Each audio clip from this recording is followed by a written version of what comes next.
Welcome to our channel tech theory concept. आज के video में हम फॉरेन की और रेफरेंशियल इंटीग्रिटी कंस्ट्रेंट के बारे में देखेंगे। So let's start with the concept of foreign की। सबसे पहले हम बात करते हैं कि फॉरेन की होती क्या है। अभी तक हमने प्राइमरी की, सुपर की और कैंडिडेट की के बारे में देखा। ये सारी कीज एट्रीब्यूट या एट्रीब्यूट का कॉम्बिनेशन होती है जो किसी एक रिलेशन में डेटा को यूनिकली फाइंड आउट करने के लिए यूज होती है। फॉरेन की भी अदर कीज की तरह एट्रीब्यूट का कॉम्बिनेशन है, लेकिन फॉरेन की हम किसी डेटा को एक्सेस करने के लिए यूज नहीं करते, बल्कि इसका यूज हम किसी दो टेबल के बीच रिलेशन एस्टैब्लिश करने के लिए करते हैं। इसका मतलब है कि फॉरेन की हमेशा दो टेबल के ऊपर वर्क करती है। देखते हैं कैसे। मान लीजिए हमारे पास ये एक टेबल है एम्प्लॉय। हमने इस टेबल में एम्प्लॉय आईडी, एम्प्लॉय नेम और डिपार्टमेंट एट्रीब्यूट के अंदर कुछ डेटा एंटर करके रखा हुआ है। यहाँ पर एम्प्लॉय आईडी प्राइमरी की है। हम जानते हैं कि प्राइमरी की हमेशा किसी भी टेबल में यूनिक होती है, तो यहाँ पर इस टेबल के लिए एम्प्लॉय आईडी यूनिक है, इसलिए हमने एम्प्लॉय आईडी को यहाँ पर प्राइमरी की डिक्लेयर किया है। इस टेबल में हमने सिर्फ 3 डेटा एंटर करके रखा हुआ है। अब हमें ये जानना है कि मार्केटिंग डिपार्टमेंट में टोटल कितने एम्प्लॉयज वर्क कर रहे हैं। तो इसके लिए हमने एक दूसरा टेबल क्रिएट किया, डिपार्टमेंट। इस टेबल में हमने 2 एट्रीब्यूट रखे हुए हैं, डिपार्टमेंट और टोटल एम्प्लॉय, और यहाँ पर हमने कुछ डेटा एंटर करके रखा हुआ है। एम्प्लॉय आईडी एम्प्लॉय टेबल की प्राइमरी की है और डिपार्टमेंट टेबल की प्राइमरी की है, क्योंकि डिपार्टमेंट टेबल में जितने भी डिपार्टमेंट होंगे या डिपार्टमेंट का जितना भी डेटा होगा वो सारा यूनिक होगा। चाहे यहाँ पर 10 डिपार्टमेंट हो, ये सारा डेटा यहाँ पर यूनिक होगा। लेकिन डिपार्टमेंट टेबल हमारा डेटा कहाँ से ले रहा है? यहाँ पर एम्प्लॉय टेबल में जितने डिपार्टमेंट होंगे वो सारे हमारे डिपार्टमेंट टेबल में होंगे। इसका मतलब है कि डिपार्टमेंट टेबल हमारा डेटा एम्प्लॉय टेबल से ले रहा है।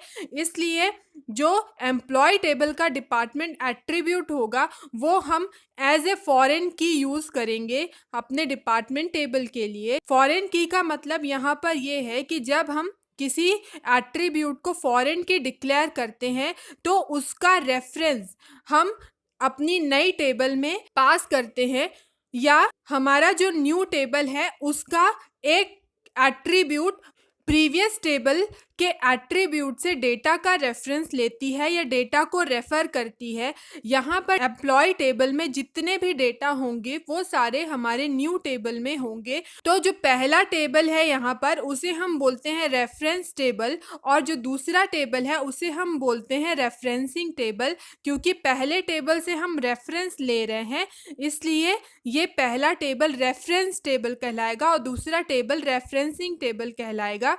तो फॉरेन की किसी भी टेबल में एक एट्रीब्यूट हो सकती है या कॉम्बिनेशन ऑफ एट्रीब्यूट होती है जिसकी वैल्यू दूसरे टेबल की प्राइमरी की वैल्यू से मैच होनी चाहिए। अब क्वेश्चन अराइज होता है कि एक ही टेबल में क्या हम एक से ज़्यादा फॉरेन की डिक्लेयर कर सकते हैं, और क्या किसी टेबल की प्राइमरी की को हम फॉरेन की डिक्लेयर कर सकते हैं? तो हाँ, हम ऐसा कर सकते हैं। एक ही टेबल में एक से ज़्यादा फॉरेन की हो सकती है और हम किसी टेबल की प्राइमरी की को फॉरेन की भी डिक्लेयर कर सकते हैं। इसके लिए एक एग्जाम्पल देखते हैं।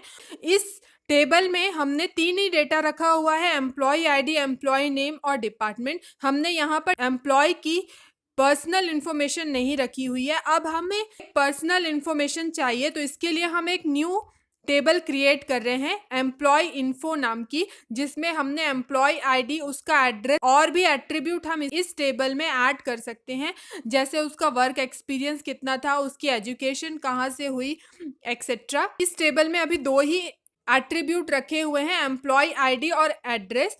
अब यदि मुझे ये जानना है कि एम्प्लॉय आईडी 101 का एड्रेस कहाँ है या एम्प्लॉय आईडी 102 का एड्रेस क्या है, तो इसके लिए मुझे एम्प्लॉय इन्फो नाम की टेबल को रेफर करना होगा।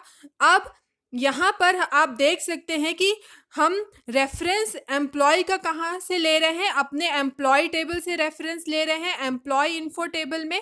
मतलब कि जितने भी एम्प्लॉय आईडी इस एम्प्लॉय टेबल में प्रेजेंट होंगे वो सारे एम्प्लॉय आईडी एम्प्लॉय इन्फो नाम की टेबल में भी प्रेजेंट होने चाहिए। तो रेफरेंस हम एम्प्लॉय टेबल से ले रहे हैं, इसलिए हम यहाँ पर प्राइमरी की को एज ए फॉरेन की डिक्लेयर कर सकते हैं। और चूंकि हमने एम्प्लॉय आईडी को फॉरेन की डिक्लेयर किया है तो यहाँ पर एम्प्लॉय आईडी हमारी एम्प्लॉय इन्फो टेबल में प्राइमरी की बन जाएगी। इस तरह हम एक ही टेबल में एक से ज़्यादा फॉरेन की डिक्लेयर कर सकते हैं, लेकिन हमेशा किसी भी टेबल में प्राइमरी की यूनिक होगी, चाहे हम एम्प्लॉय इन्फो की बात करें या डिपार्टमेंट टेबल की बात करें या एम्प्लॉय टेबल की बात करें, प्राइमरी की हमेशा हर टेबल में यूनिक होगी।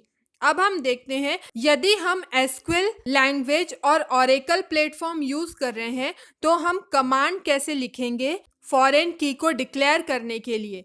तो इसके लिए हम डिपार्टमेंट टेबल का एग्जाम्पल ले रहे हैं। मान लीजिए हमें इस टेबल के लिए फॉरेन की डिक्लेयर करनी है, तो सबसे पहले हमें डिपार्टमेंट टेबल क्रिएट करना होगा। इसके लिए हम कमांड लिखेंगे क्रिएट टेबल डिपार्टमेंट। इसके अंदर दो एट्रीब्यूट हैं, एक डिपार्टमेंट है और एक टोटल एम्प्लॉय है। तो यहाँ पर हमने डिपार्टमेंट को एज ए फॉरेन की डिक्लेयर किया है, मतलब हमारा जो डिपार्टमेंट में डिपार्टमेंट टेबल है वो अपना डेटा इस एम्प्लॉय टेबल के डिपार्टमेंट एट्रीब्यूट से रेफरेंस ले रहा है। तो हमें यहाँ पर डिपार्टमेंट को एज ए फॉरेन की डिक्लेयर करना है। इसके लिए हम लिखेंगे डिपार्टमेंट, यहाँ पर इसका डेटा टाइप लिखना होगा। तो हम यहाँ पर डिफाइन करेंगे कि डिपार्टमेंट हमारा किस टाइप का डेटा टाइप है वो हमें यहाँ पे डिफाइन करना है। लेकिन यहाँ डिपार्टमेंट हमारी फॉरेन की है, इसलिए इसका जो डेटा टाइप होगा वो सिमिलर होगा एम्प्लॉय टेबल के डेटा टाइप से। यहाँ दोनों पे हमने वेरिएबल कैरेक्टर टाइप का टाइप रखा है।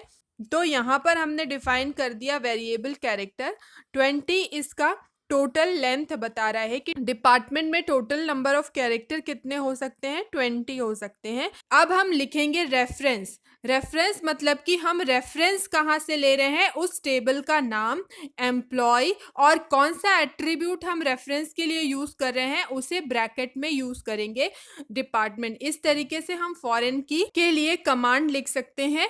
और नेक्स्ट जो हमारा एट्रीब्यूट है वो है टोटल एम्प्लॉय, जो कि न्यूमेरिक डेटा है। इसके लिए हम एसक्यूएल में नंबर यूज करते हैं। तो टोटल एम्प्लॉय किस टाइप का डेटा टाइप है, नंबर टाइप का। ये हमने डिपार्टमेंट टेबल के लिए कमांड लिखा और डिपार्टमेंट को एज ए फॉरेन की डिक्लेयर किया। जब हम किसी फॉरेन की को एज ए प्राइमरी की डिफाइन कर रहे हैं किसी टेबल के लिए, तो हम उस टेबल में उस एट्रीब्यूट का नाम अलग भी रख सकते हैं। अब हम फॉरेन की के एक बहुत ही important concept referential integrity constraint के बारे में देखेंगे। ये बहुत ही इंपॉर्टेंट कंसेप्ट है और हर एग्जाम या इंटरव्यू वगैरह में पूछा जाता है। Integrity constraint set of rules हैं जो किसी भी डेटाबेस में जब हम अपडेशन करते हैं, इंसर्शन करते हैं या डिलीट करते हैं, तो ये डिफाइन करते हैं कि डेटाबेस की जो कंसिस्टेंसी है वो लॉस मत हो। रेफरेंशियल इंटीग्रिटी कंस्ट्रेंट आपको ये बताता है कि जब किसी टेबल की फॉरेन की किसी अदर टेबल की प्राइमरी की बनती है तो उस टेबल की फॉरेन की में जितने भी डेटा हैं वो दूसरे टेबल में अवेलेबल होना चाहिए या तो नल होना चाहिए। यहाँ पर इसे हम इस एग्जाम्पल से समझ सकते हैं कि यहाँ पर हमें मार्केटिंग का डेटा यदि चाहिए कि मार्केटिंग में टोटल नंबर ऑफ एम्प्लॉय कितने हैं, तो हम यहाँ पर इसे फाइंड आउट कर सकते हैं। लेकिन यहाँ पर प्रोडक्शन का डेटा टेबल 1 में दिया हुआ है, लेकिन प्रोडक्शन का डेटा डिपार्टमेंट टेबल में नहीं दिया हुआ है। तो इस कंडीशन में प्रोडक्शन डिपार्टमेंट में कितने एम्प्लॉय काम कर रहे हैं ये हमारा इस टेबल में अवेलेबल नहीं है। तो रेफरेंशियल इंटीग्रिटी कंस्ट्रेंट आपका यही इंश्योर करता है कि सारा डेटा जो टेबल 1 में अपीयर हो रहा है वो दूसरे टेबल में भी अवेलेबल होना चाहिए। ऐसे ही यदि हम किसी डेटा को डिलीट करें तो दोनों टेबल में से वो डेटा डिलीट होना चाहिए। जैसे यहाँ पर यदि प्रोडक्शन का डेटा नहीं है तो इस एम्प्लॉय टेबल में जितने भी प्रोडक्शन से रिलेटेड डेटा होंगे वो सारे यहाँ पर डिलीट कर दिए जाएंगे या नल होंगे. If you have any doubt, please leave a message in comment box.